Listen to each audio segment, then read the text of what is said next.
Hello and welcome to Diaspora Digital Media. My name is Rang Palm Jr. Today's editorial is on the dangerous antics of cult gangs in Nigerian campuses.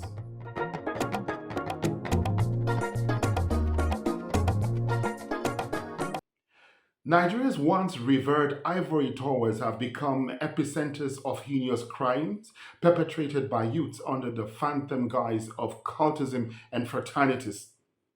The recent killing of a graduating student of Abia State University, Uturu in Abia State, Nigeria, has again brought to the fore the dangers associated with social vices on campuses.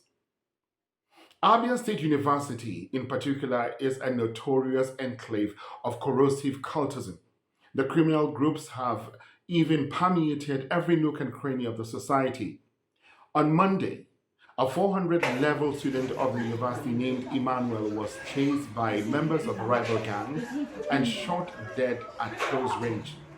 The incident has elicited tension in the university community as members of his group now vow to retaliate. One of the reasons the crime ravaged version of cultism practiced in Nigerian campuses should strongly be discouraged and resisted in our society is that its disadvantages far outweigh whatever advantages its proponents may deduce. The high number of promising and talented persons cut off in their prime is alarming. Joining a criminal gang or cult is one of the worst acts of ingratitude that a child can exhibit towards the parent, the guardian, the benefactors, the sponsors, and society in general. DDM understands that cultism is highly unpopular in northern Nigeria, yet there are still thousands of legitimate billionaires and millionaires in the north, including those in higher echelons of Nigerian politics. We therefore advise young people in the East, the South, the West, and the Middle Western region of the country to neglect that belief that cultism is a ladder of progress. Quite on the contrary, campus cultism is a reflection of Nigeria's backwardness as a country. Hardly will you hear of students getting killed by cult groups in Harvard, Oxford, Cambridge, or other universities in advanced nations of the world. To this end, we demand an urgent but foolproof solution. DDM recommends a coordinated approach involving families, governments, institutions, and the society in general.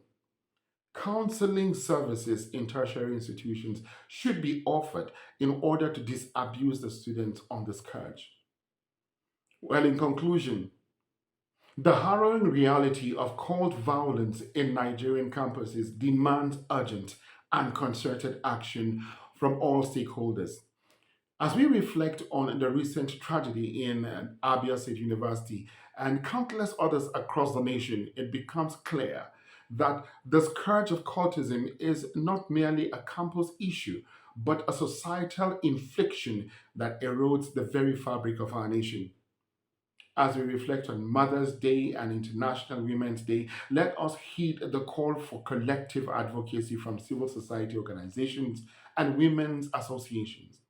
Mothers, as nurturers of our society, must raise their voices against this homegrown terrorism that robs families of their loved ones and communities of their peace.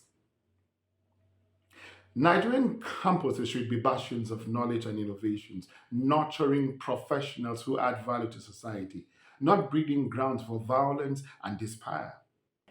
It is imperative that our elected lawmakers break their silence and fulfill their duty to enact and enforce laws that hold sponsors of cult gangs accountable. Sponsors of cult gangs must be legally punished. There should be no sacred cows in the fight to cripple the scourge. To achieve a saner and safer society, cult gangs and their nefarious behaviors must be checkmated. Failure to address this crisis not only jeopardizes the safety and the future of our youth, but also tarnishes the reputation of Nigerian institutions internationally. Gradually, graduates from Nigerian universities may find it increasingly difficult to pursue further education abroad or compete in the global arena. The current situation in Haiti sums it up appropriately. The prime minister has been forced to resign by the gangs, who now rule most of the country. Corpses litter the streets. Haiti is now a nation on the brink of collapse. The Haitian situation must serve as a case study to Nigeria.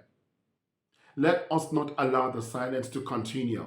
Together, let us stand against the tide of violence and ensure that Nigerian campuses graduate leaders of tomorrow and not corpses of today's atrocities. My name is Ron Palm Jr., and that was the editorial. Thanks for watching.